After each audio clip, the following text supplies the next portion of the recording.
तू है सहारा सांवरे, हमने भी तुझको पुकारा सांवरे। राजस्थान के सीकर जिले के गांव खाटू के नरेश खाटू श्याम को पूरी दुनिया में शीश के दाने के नाम से जाना जाता है। इन्हें हारे का सहारा, लखदातार, नीली घोड़ी का सवार, मोरवी नंदन कहा जाता है।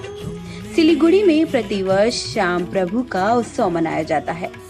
ज्यादातर श्याम भक्त इसके संबंध में विस्तार से नहीं जानते। कौन है श्री खाटू श्याम? ऐसे में खाटू श्याम कौन है, ये जानना जरूरी है। इस संबंध में आचार्य पंडित यशोधर झा ने बताया कि कौरव वंश के राजा दुर्योधन ने निर्दोष पांडवों को सताने और उन्हें मारने के लिए लक्षागृह का निर्माण कराया था। वहां से वे सभी सौभाग्यवश बच निकले। उसके बाद वे सभी वनवास में रहने लगे। एक समय वन में हिडम्बासुर नामक राक्षस अपनी बहन हिडिंबा सहित पहुंचा। उसे पांडवों की गंध आई तो वह बहन से बोला कि मनुष्यों को मारकर मेरे पास ले आओ। भाई के आदेश से वो वहां पहुंची जहां सभी भाई द्रौपदी सहित सभी सो रहे थे। उनकी रक्षा में भीम तत्पर था। हिडिंबा भीम के स्वरूप पर मोहित हो गई।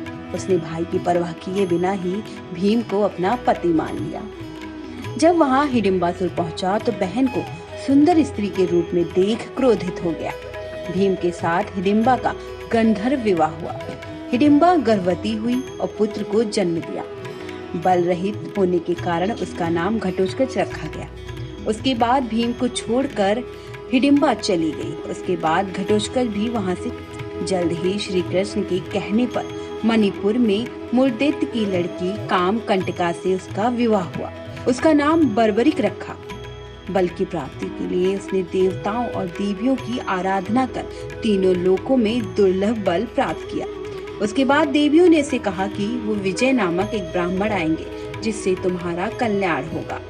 बर्बरिक को ब्राह्मण के बताए मार्ग पर शक्ति की प्राप्ति हुई। बर्बरिक ने साधना में विघ्न डालने वाले सभी राक्षसों को यमलोक भेज दिया। असुरों को मारने पर नागों के राजा बासुकी आए और बर्बरिक से वरदान मांगने को कहा। बर्बरिक को युद्ध में विजय होने का वर प्राप्त हो गया। उसके बाद उसका नाम सिद्धसेन हो गया। कुछ दिनों बाद कुरुक्षेत्र में कौरवों और पांडवों के बीच युद्ध की तैयारी प्रारंभ हुई। इस अवसर पर बर्बरिक नीले घोड़े पर सवार होकर चले।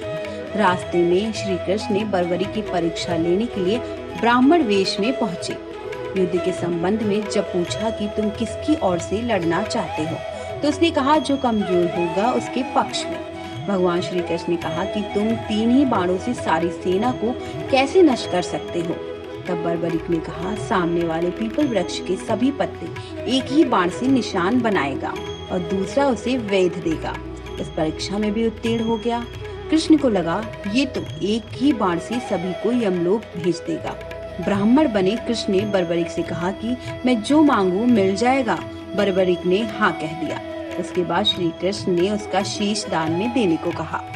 बर्बरिक समझ गया कि ये कोई ब्राह्मण नहीं है। उसके बाद भगवान ने अपना विराट स्वरूप दिखाया और कहा कि अगर तुम युद्ध में जाते हो तो दोनों कुल पूर्णतया नष्ट हो जाएंगे, इसलिए ये करना पड़ा। उसने अपना शीश दान देने को राजी हुआ और कहा कि मैं युद्ध देखना चाहता हूँ। उसके बाद अमृत जड़ी से उसे पर्वत शिखर पीपल पर स्थापित किया। 18 दिनों के युद्ध के बाद पांडवों की जीत हुई। पांडवों को अपनी जीत पर घमंड था। तब श्री कृष्ण ने सबको बर्बरिक के शीश के दर्शन कराए। बर्बरिक ने कहा ये जीत श्री कृष्ण के नितिज्ञ की है। उसके बाद श्री कृष्ण ने वरदान दिया कि कलयुग में मेरे श्याम नाम से तुम्हारा सुमरन करने से सभी मनोरथ पूरे हो जाएंगे।